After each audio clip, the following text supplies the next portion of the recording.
Welcome to Would You Rather, the podcast about all things wood. I'm your co-host, Joe Yauk.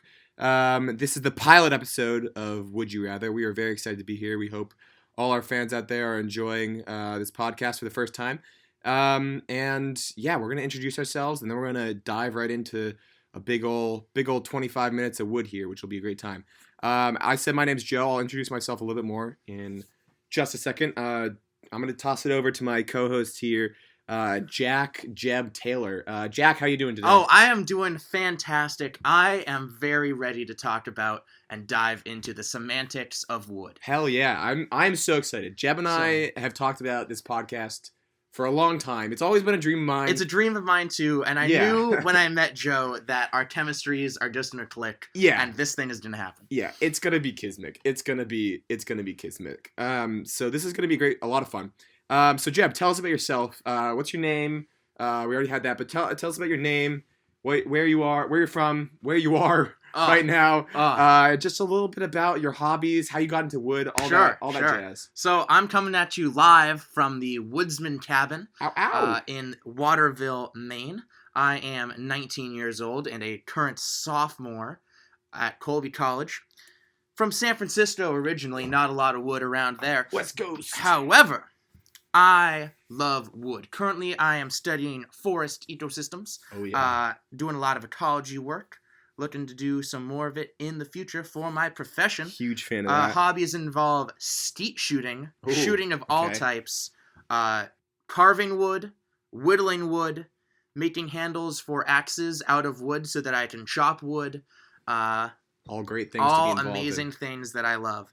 How I got into wood is a very interesting story. I don't really know. I was just kind of raised around it, and then one day I found myself at the Woodsman Field saying that my favorite wood was probably cedar. And that's what started it all. Oh, I love to hear that. Cedar's a good type of wood. I want to hear about you, Joe. Yeah. Please, tell me more. Oh, thank you, Jeb. I appreciate that. So my name's Joe. I am 21. I'm a senior at Colby College here in Waterville, Maine. Also on the Woodsman's team. And I study history and German, so not your typical wood majors. I'm not a bio major or ES or anything like that, but I like to get woody on my off time, so that's why I'm on the Woodsman's team. I am from the great state of Maine, the lumberjacking state. Coming at you. Yeah, coming at you live, a hometown boy. Except for not from Waterville, from southern Maine. But yeah. So essentially Massachusetts. Yeah. I mean, that's the unfortunate reality. But it's kind of like Jeb. I just kind of grew up around wood, like going hiking with my family all the time. I loved making like projects with my friends, just by myself in the basement with just sawing pieces of wood in half and then nailing them together and just kind of seeing what I could make. It's a great time. I really enjoy woodworking to this day. I'm really into pottery. I like playing jazz music as well. But yeah, anything that I can do with my hands, and usually that involves wood. Just or handies. Yeah, or handy. Yeah, exactly. Gotta hand off that saw as fast as possible. It's just a dream come true for me, really. So, wow, that is a romantic story. Yeah, wood is a very, very romantic thing. As I feel I'm same sure attraction. You know. Yeah, exactly. I think that's why we're all here. Yeah, exactly. So, without further ado, let me introduce the general structure of this show, since it is the pilot episode. Our first segment is going to be the introduction, which you just listened to. Next, we are going to roll into This Week in Wood News, where we're going to talk about the best and brightest in wood. Very important. All around the world. We're going to get you some funny topics, some serious topics, and give you some hot takes. Oh, yeah. Next, our second topic is usually going to be Wood E. Guthrie Says, hey. where we're going to give you the best song that we can think about that involves wood. Not the product of the liberal arts education right there. We gotta have that pun. All. We are a fan of the liberal arts. Next, we're going to give you Cutting Against the Grain, where me and Joe are going to give you the hottest takes on the freshest cuts of wood. It might get a little bit heated. Sometimes it'll be jolly. I know that my wood views don't necessarily align with Joe's wood views, so it's going to be an interesting, thought-provoking discussion. Oh, yeah, big time. Then we're going to give you Would You Rather. This is going to be our normal guest segment and titular episode of the Would You Rather show. We're going to bring on fresh guest speakers every single week so that we can give you the best experience possible. Oh, yeah. Then finally, we're going to go into, well, wouldn't that be nice? These are going to be helpful, easy DIY segments that you, at home, can play along with and get involved in the wonders of wood so we can spread our knowledge and real passion for this medium to everyone. Yeah. I mean, it's very important to us. We both really enjoy wood, and we want to spread that love to other people. So we're really going to try to encourage you to do this stuff at home. Yeah, but we're going to jump right into it now, guys. Our first segment, as we just talked about, is going to be This Week in Wood News. Oh, what do you got for us this time, Joe? I've got two really juicy stories for you. Amazing. This week. The first one is called Creating High-Purity Lignin and Affordable Platform Chemicals from Wood-Based Sugars. All right, break that down for everyone. Yeah, so that's a little bit complicated. It comes from us from biobasedworldnews.com. A really great website. I can't recommend it enough. Go check them out. And this is a story coming to us from Europe, where 9 different European companies have joined forces to develop a sustainable method of harvesting the lignin and sugars of hardwood residues to use as building blocks in oil-based chemical plastics, and with particular focus on sports mats and insulation panels. So you're telling me that we can make plastics from wood? Yes, exactly. I've been saying it for years. Plastic is garbage. I mean, lots of people have been saying that for years. Plastic is garbage. Yeah, I fully agree. But now we can make it out of wood, which is pretty cool. It's also a great step forward sustainability-wise. They're going to be opening a huge plant in Estonia to jumpstart this process. It's really great to see the EU getting all in on sustainability, and especially with forestry. Eastern Europe is very forested, and that can be a huge industry over there like it has been in other parts of the world. Big boost to some of those underdeveloped EU countries. Yeah, exactly. So Estonia is definitely going to get a big boost from that, and I know that some of the bigger industrial powers like Germany and France and the UK are also getting in on it. So yeah, it should be good news on the lignin. However, Joe, I have some major concerns about this story. This is a slippery slope. How are consumers going to tell the difference between plastics and wood plastics? Where's the line going to be drawn? Where does wood stop and plastic end? It's true. It is a bit of an interesting philosophical question. How much wood is really going to be in this plastic? Or are they just abusing our beloved substance? Well, I would say that we're big out puns. I would say that, as much as I would love to see things made out of wood instead of plastic, plastics do serve their use in the modern world.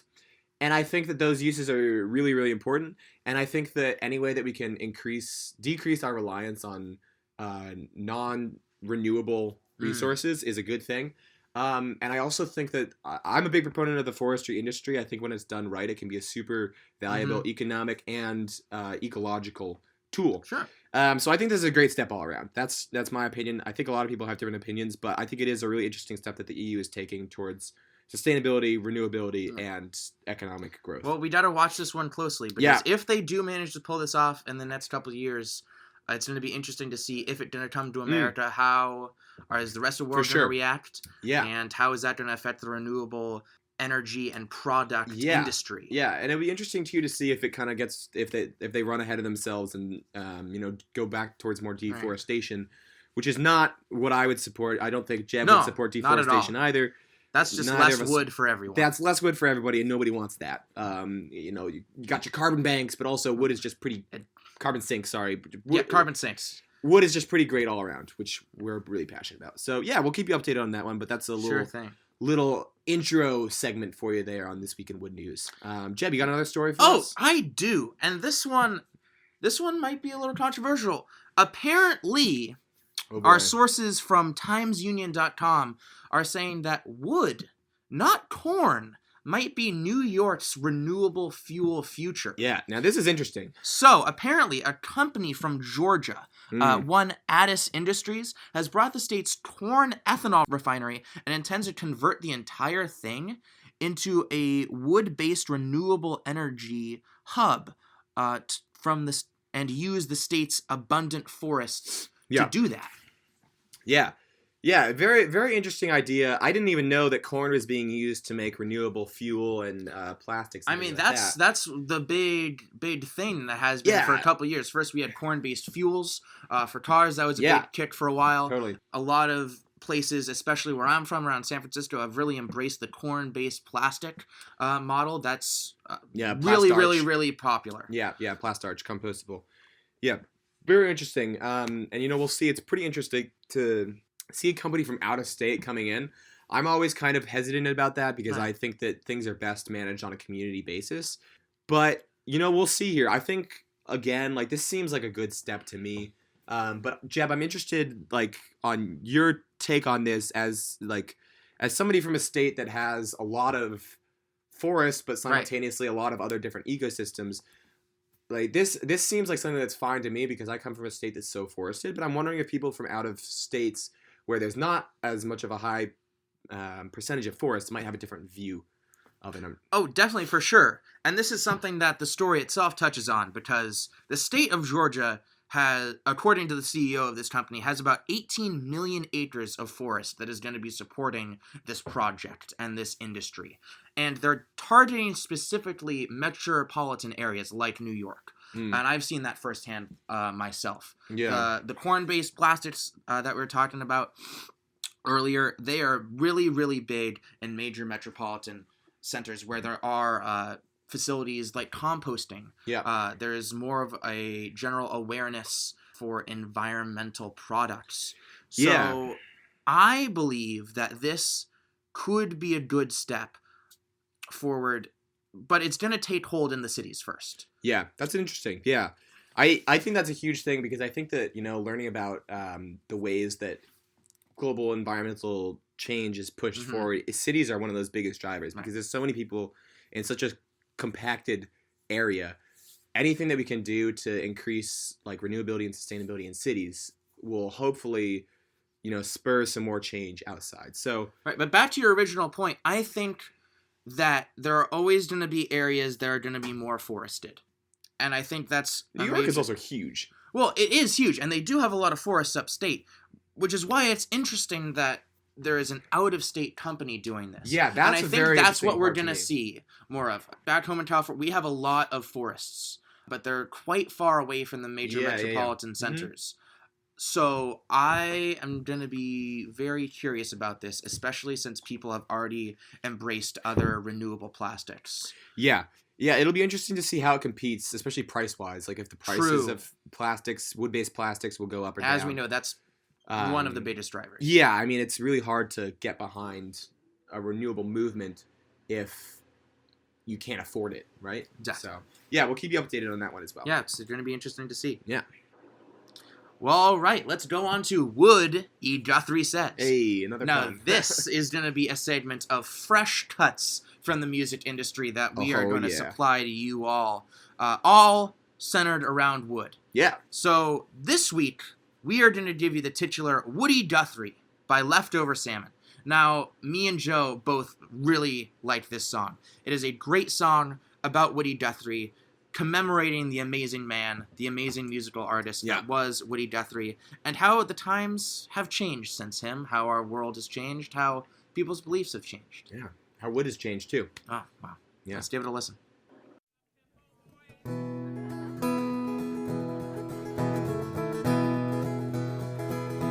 I'll tell you, man, for a bunch of mountain people that live, way out in the sticks and kind of thing, it's pretty wild to be here in the middle of where everything is going on all at once, affecting so many lives, man. It's pretty cool, man. So, figure we better do a tune about Woody Guthrie. Hey, Woody Guthrie, I wish I could see how the highways are owned by doors. They're internet highways, subways, skyways, but nobody's itching no more. When you're rambling, hard times gambling with miners and migrants of old. You walked the line, you spoke your mind, telling stories that had to be told. Hey, Woody Guthrie, where are you? We could sure use you once more. Hey, Woody Guthrie, where are you? The big dogs are back at the door. Those pastures are plenty are not seen by many. There's no faces there at the door. The fields are all empty in the pastures of money, 'cause farms aren't for people no more. We let machines steal away our dreams. You know genetics are a new golden door.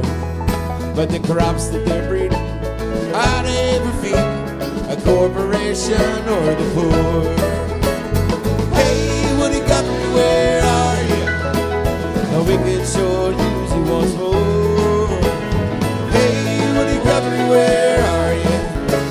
The big dogs are back at the door.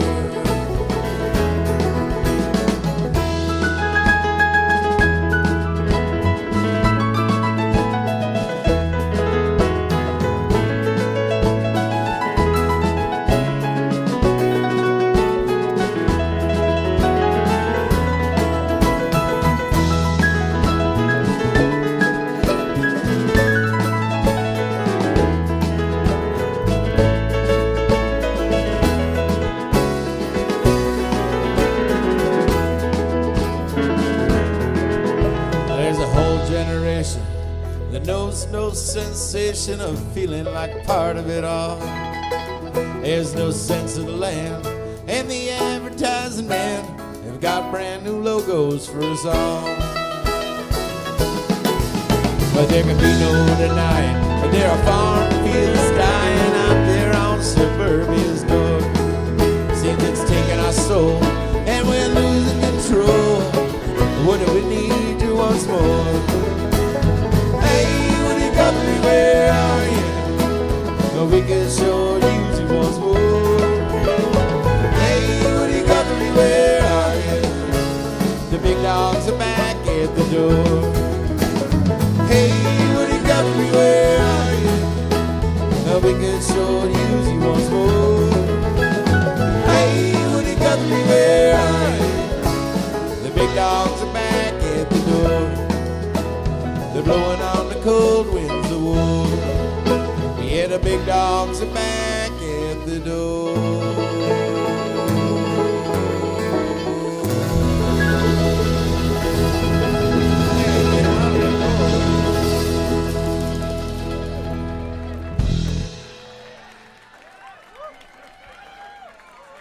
Vince Herman.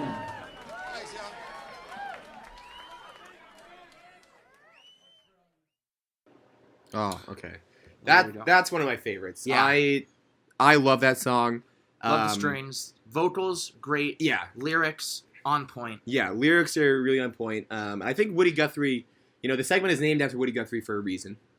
Really, I mean, he doesn't talk explicitly about wood in a lot of his songs, but he was a huge believer in American national parks, forests, things like that. A lot of things that we still stand for today. Yeah, exactly. So, when I was thinking about which song to do for this week, Right. this one really came to me as a great song for driving through wooded areas, for going to a national park, for watching the sunset below some majestic trees. It's a great walking song, too. I just love walking in a snowy forest, listening to this song. It really sets the mood. It really does, yeah. And it's a great way to, branch out. You're looking at, some wood, some trees, things like that. But it brings you out to larger society, too. Right. And Leftover Salmon is a great band. I've been getting into them more recently. I hadn't heard about them before Joe introduced me to this song. So Yeah, really great. Thank you for that, Joe. Yeah, of course, Jeb. We'll bring you some more fresh salmon next time. Ooh. All right, we're going to jump into our next segment here. This one is called Cutting Against the Grain. So this is going to be So this is going to be a really fun segment of this show. It's going to get a little wood nerdy. Which is a little technical, but it's going to get a little technical, but that'll be fun. We'll do our best to explain any terms that might not be accessible to everybody, to our audience. So in this segment, we're going to pick a different wood, and we're just going to talk about our various preferences, criticisms, and uses for this piece of wood. There's a lot to talk about. So we're going to start off this week. What are you bringing me, Joe? So this week we're going to talk about really basic wood. Something that every wood fan should have in their wood pile. And that's ash. Ash is one of my favorite woods. I am a huge fan of ash for a number of reasons. Give it to me. And I think I would go with 3 reasons on this. 1, great to burn. If you're burning, there's a reason it's called ash. Yeah, exactly. If you are burning wood in a wood stove, fireplace, you want ash. Number 2, it splits beautifully. If you're splitting a lot of wood for a wood pile, you don't want to be splitting maple, stuff like that, which is just going to have lots of knots in it. Doesn't have very straight grain. Yeah. Not going to have straight grain. Ash splits like it's its job. It's amazing. And then the final thing that I love about ash is that it is really great for handles. Yeah. Because it's so straight grained, you Gotta can give it to that. Yeah, you can really make great handles out of it. So I think ash is a really versatile wood. I think it lacks a little bit in the visual aesthetic. Gonna say it's a little bland. It's a little bland. For me, it is a quintessential utilitarian wood. That's a good way. It's gonna burn, so it's gonna keep you warm. It's gonna keep your tools working, and it's going to do its job well, but it's not showy. It's not a curly maple. It's not cherry. It's not going to be it's not going to be a looker. No, it's but not it's going to be a great dependable wood. Oh yeah, big time. Yeah, it's very dependable. I would liken this wood to any number of dependable people. Yeah. Tom Brady, as much as I do not enjoy him, he's pretty dependable. It happens. Yeah, ash is the Tom Brady of wood. And it just gets the job done. And I will say so it's also cost effective, which is really great. It's not super expensive. This is true. One of the things that I am always bummed about is if I'm going out to do a woodworking project and all I've got left is ash. And sometimes there's woods that don't look that great when you polish them up, but you can still work with it. Ash is really hard to work with. It is extremely difficult. It's not friendly. It just doesn't come out as nice as some other woods with the same effort. When you sand it, for me, I always get stuff in my hands. I have lots of trouble sanding it. And it just doesn't come up to that nice buff that you get from a lot of other woods. No, I'm definitely going to agree with you on that. Which really works against its use as a handle. Yeah. You have to be really, really skilled and put some effort into the finish if you're going to get a nice splinter-free, if you want to make something nice out of smooth handle. Yeah. And if you can get that, it's a beautiful handle. Amazing. Handle. Some of my favorite handles are ash. Yeah. I'm putting an ash handle on my new Tomahawk, and nice. I'm looking forward to it. Classic. But I know it's just going to take a lot of effort, a lot of time, and a lot of commitment to get there. Yeah, I'll agree with you on that one. The last thing I'll add about ash is that, and I don't know how this is for you out west, but it's in southern Maine, in central Maine, and in western Maine. I don't have a ton of experience looking for them in northern Maine, but they're pretty few and far between. They're absolutely non-existent. Yeah. In the West. Okay, so it makes it, for me, it's a really special treat. When I find an ash tree, I get really excited because they're pretty rare in the areas of Maine that I am familiar with. And to be clear here, we're both talking about white ash. There is other species of ash, mountain ash, which is technically not an ash, and also green ash, which is sometimes called the water nymph. Interesting. Never heard of that one before. Yeah. So green ash hangs out by like really wet, swampy areas. Very, very rare. I've almost never seen an ash while hiking out west. Yeah. Just really, really rare. I know that some are probably there, but if they are, they're being managed or they're just so out of the way that I just never ever see them. I don't think they're super common anywhere, really. Yeah. But yeah, so it's really exciting for me when I find one. I get really excited. They're really nice trees. They grow really straight, which makes them fun to climb. I think the leaves are really beautiful. Compound leaves. Always I think a great feature of a tree. Yeah, really great feature of a tree. I also really love the scientific name. Fraxinus is the genus. That is amazing. Great name, Fraxinus. It sounds like a Roman emperor. And then the white ash, I believe, is Fraxinus americana. We can fact check that. I'm pretty sure it's Fraxinus americana. We are going to be talking a lot because there are some great scientific names. There are some for A+. some of these woods. I look forward to discussing them. For sure, yeah. So, what would you give a overall charisma value for this piece of wood? So, if I had to rate ash for overall charisma, if I was like giving ash a performance review, I would say, ash, you're super dependable. You get the job done all the time. Just a little rough around the edges. Yeah, just a little rough around the edges, a little prickly. I would like to see ash. Yeah, I would like to see ash be a little bit more forthcoming. a little bit more out there, put itself out there, and be softer and more friendly to woodworkers. That's my personal opinion. On Okay. ash. Yeah. I would have to concur. Yeah, I think this is... I look forward to seeing my first ash in the wild and... Yeah, we've got some behind the Woodsman field. Oh. So I can take you out there in a little bit, and we can find an I ash. think we know what we're doing after this show. Oh, yeah, big time. All right. If I had to rate ash, I would definitely give it 7 out of 10. I know. That is a loaded score. Yeah. I see Joe that's a loaded kind of number. fuming at me. I would push it up higher. I'll let you have your time. I'm giving it that rating because I've never had the magical encounter of seeing an ash in the wild. My interactions with ash is pretty much exclusively in woodworking, so I can get very, very frustrated at this. Yeah. I've had a lot of That's fair. handles and things just get sanded down to oblivion trying to finish it up. Yeah. Not come out the best. Yeah, But I know Joe has different opinions. Yeah, that's okay. I'm going to agree with... I think we have the same math. We're getting different answers, but I think we're getting pretty similar answers. Okay. So, yeah, I think this is a pretty... A lot of people have pretty similar opinions on ash, so... All right. Now it's time for the main event, The main Joe. course. Would you rather? All right. God. I'm so excited to play. So we have, unfortunately, no guest this week. Damn. However, we have the lovely, the one and only, Joe Yao. Oh, yeah. And we also have the wonderful, the only Mr. Jack Taylor. So, pretty great cast. So let's start this off with a hot one. All right. Joe, would you rather eat a spruce tree or a poplar tree? Now, this is tough because my first instinct says spruce tree all the way. Yeah. Spruce gum, which is kind of a slang term for the resin that comes out of a spruce tree. Delicious to chew on. Amazing gum. Amazing gum. Very flavorful. It is very chewy, but it's very flavorful. Got great flavor. However, those needles are prickly.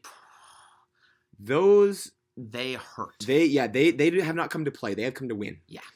And so for that reason, I'm going to have to give it to the poplar tree. Really? I do not think it would be a particularly delicious meal. No, it's so bland, Joe. It is so bland. It's pretty boring, but I think that I would be able to get it down, and I think that I would be able to get the spruce down. I think I would end up with a lot of needles in my mouth. Like stuck into the roof of my mouth. Not just like in my mouth, but I think I would have I would need to go to a doctor. Right. See, for me, I just think that spruce gum is gonna keep me going. And if I'm gonna get halfway through the poplar and I'm gonna start really resenting myself. It's a lot to chew, it's a lot to get through. It is a lot to chew. It's gonna be pretty naughty.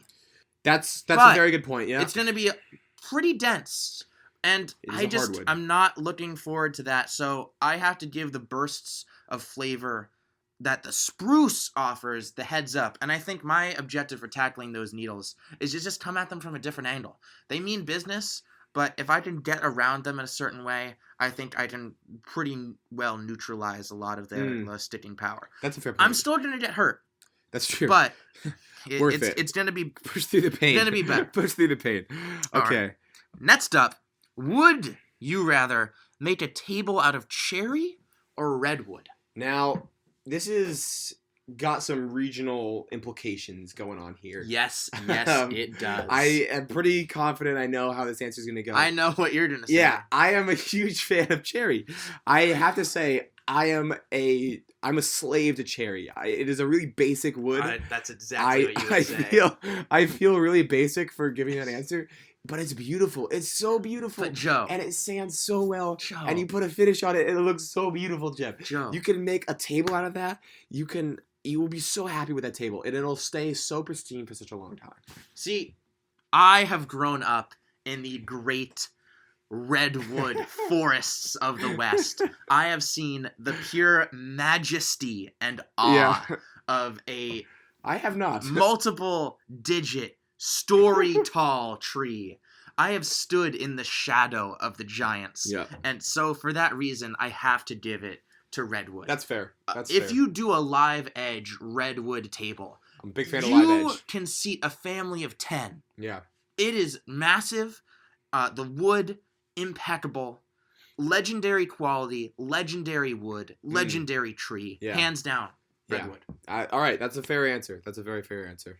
All right. Would you rather live in a deciduous forest or a coniferous forest? Oof. This one, my answer might keep me up at night because I'm very attached to my conifer trees. Yes. I love the thick forests of northern western Maine. I think they are a really beautiful place. I love the kind of like thick, dark ecosystem that evolves there. However, I'm going to have to go with deciduous. Yeah. Because of the wood. I gotta say, I'm a big fan of my conifers. If I gotta pick something to burn, if I gotta pick something to make something out of, I'm gonna have to go with my hardwoods. The hardwoods win hand down in a lot of those categories, which is why, but for different reasons, I think this is the first one that I'm going to agree with you, Joe. Yeah. Deciduous forests, they're aesthetic. They're very aesthetic. It's true. They're legendary in their beauty in most seasons of the year. They dress up great in the spring. In the summer, you can't beat their huge, bountiful leaves. Yeah. And in the autumn, nothing more. That leaf change. Nothing more, I gotta say. And also, I gotta say also, in the winter, I'm a huge fan of the open forest area so you can see through the forest. It is beautiful. Beautiful. I concur. Now, would you rather have your only tool be a draw knife or a gouge? Easy answer, gotta be a draw knife. Yeah, I am hands down with you. Yeah, you gotta go for the draw knife. Very versatile. It's so tool. Useful. Very useful tool. You could, in fact, also kind of mimic a gouge if you have. Yeah, if you get on the edge of it. Yeah, or if you have a curved draw knife. You can be really, really creative with a draw knife in a way that a gouge just doesn't allow you to be. That is a purpose-built tool where a draw knife you can do most things. Yeah, I agree. I would be really sad to give up my gouges. I'm a big fan of gouging. I think it's a really great, like every woodworker should have a gouge. Yeah, a gouge set. In their you should have a gouge set in your arsenal. Every woodworker should have a gouge in their arsenal. But I'm gonna have to go with the draw knife on this one. Now, Joe, we've saved possibly the best for last. Now, would you rather pitch your tent under a tree or string up a hammock between the two? Now, another easy answer for me, but my answer would have been different a few years ago. Really? Without a thought, I'm going for string my hammock. Oh, Joe! Yeah, no. Joe. First of all, hammocks are just cool. They are so cool. I'm not gonna disagree with you. And I, a few years ago, said, for camping, it just really makes weight sense to bring a hammock with you. Little did I know that they are comfortable. They're so comfortable. And it takes no time at all to pitch your hammock, get in there. You're so comfortable. You've got all your stuff kind of wrapped up with you. You're in a nice little cocoon. You're elevated off the ground, which is really cool. Means that you don't have to find a flat area to put your tent up. I'm a hammock guy. See, Joe, I firmly disagree with you because that's all right, Joe. I accept your answer. Hammocks, number one, they get so cold. You have to prepare if you're going to. You do have to prepare, and that offsets the weight effectiveness of the hammock if you're gonna need to bring an extra coat to make sure that you're not freezing out there. Number two, you're dependent on two trees being a very specific distance away from each other. Also true. Out west, I have brought my hammock backpacking and been furious when after 2 hours of searching around a campsite, there is no tree that is a comfortable distance or in a good area to string it up in. Now a tent, it shelters you. You've got built-in room to keep your stuff dry. Yeah. If you're in the rain in any sort of hammock, completely SOL. Yeah, that's definitely a true point. I mean, you can bring a tarp, but the tent comes with it's built in. More room for friends as well. Yeah, you know me. I'm a big fan of friends. Jack's a big friends guy. Yo, Jack's I love me some backpacking cuddle. Oh yeah. Oh, come on, you gotta cuddle while you're backpacking. And you need a 2-person hammock just for yourself, Joe. Yeah, that's... You're not fitting in a single hammock. Yeah. Okay, and if you have friends over, that's a lot of stress. Number one on the hammock. Of a fat joke, number two, it's awkward. It is awkward to fit 2 people in a hammock. I can confirm. Yeah, not exactly. Not the best time. No. All right. Well, we'll talk about hammocks another day and tents another day. But now on to our final segment of the night, potentially the most meaningful segment of the Interesting. night. You can make a case for that. Well, wouldn't that be Be nice? nice. Emphasis on the wood. Yeah, of there. wouldn't. Always emphasis on the wood. Always emphasis on the wood. So this is a really important segment, near and dear to my heart. We are going to give you some DIY home improvement tools, home woodworking skills and projects and things like that are really accessible for lots of people, no matter what you've got in your house. That can really spruce up, pun, any type of house that you're living in, whether it's modern, old-fashioned, log cabin, anything like that. So, Joe, I hear that you have a really, really special project that's Yeah. near and dear to your heart. Yeah. So this Tell is, us about it. Yeah, this is hands down one of my favorites. Super easy to do. Go out, buy yourself a container of Howard Butcher Block oil.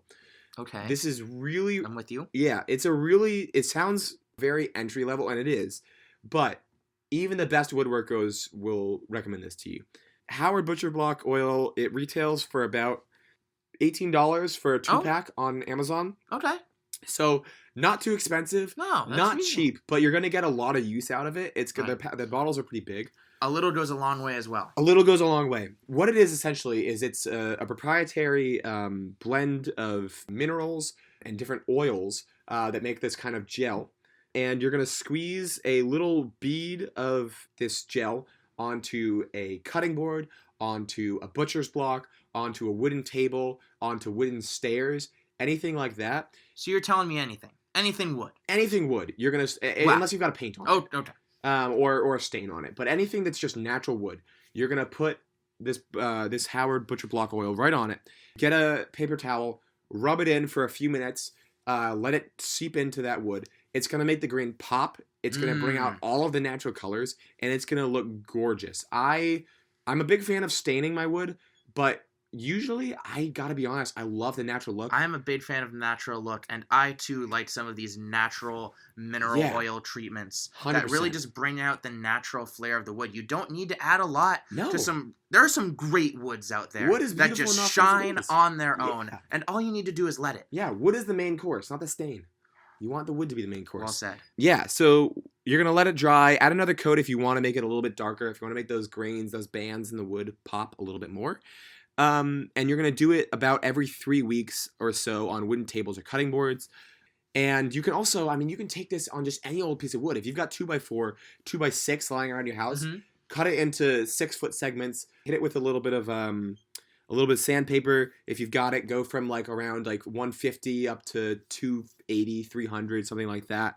And then put some of this butcher's block oil on it. It'll look beautiful. Great cheese board, great cutting board, super simple, elegant, timeless.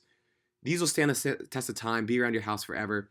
And again, we're going to recommend Howard Butcher Block oil. Not sponsored. Not at all. But we're not getting money from this deal. We're just fans. If we were would to definitely sponsored, be open to some sponsorships. Nudge, nudge, hint, hint. Howard Butcher Block oil or Amazon. We would love to be sponsored. Hit us up at jhtayl21@colby.edu. Yeah, definitely hit us up. Give us some likes on there and some feedback as well. But we would love to be sponsored. So that's going to be all for this week, guys. Thank you so much for tuning in. Thank you so much for listening. Thank you so much. It has been a great time talking about the ins and outs of wood. Yeah. And it's just always fun. You have any closing words, Joe? Yeah. Or should I take it away? I'm going to just say 2 quick things. Please remember to give us your feedback. Yes. Again, you can email us at jhtayl21@colby.edu, colby.edu. Any feedback, any suggestions, criticisms, anything. We love to hear your feedback. What segments work? What segments don't? What do you want to hear us ask? Yeah. What guests do you want us to bring on? Do you have any great wood you rather questions? Exactly. Yeah. We want to hear from you all, our fans. 100%. Yeah. So thank you so much for listening. And now Jack's going to give us a quote of the week and then I'll take us out. All right. So for our quote of the week, we have, "I don't like things that can be reproduced. Wood isn't important in itself, but rather in the fact that objects made in it are unique, simple, and unpretentious." Georg Baselitz. Beautiful words from a wise man. All right. Thank you so Amazing. much. That's all for this week. Signing off. Jack Taylor, Joe Yauk. Stay woody, folks. Stay woody. Stay woody, folks.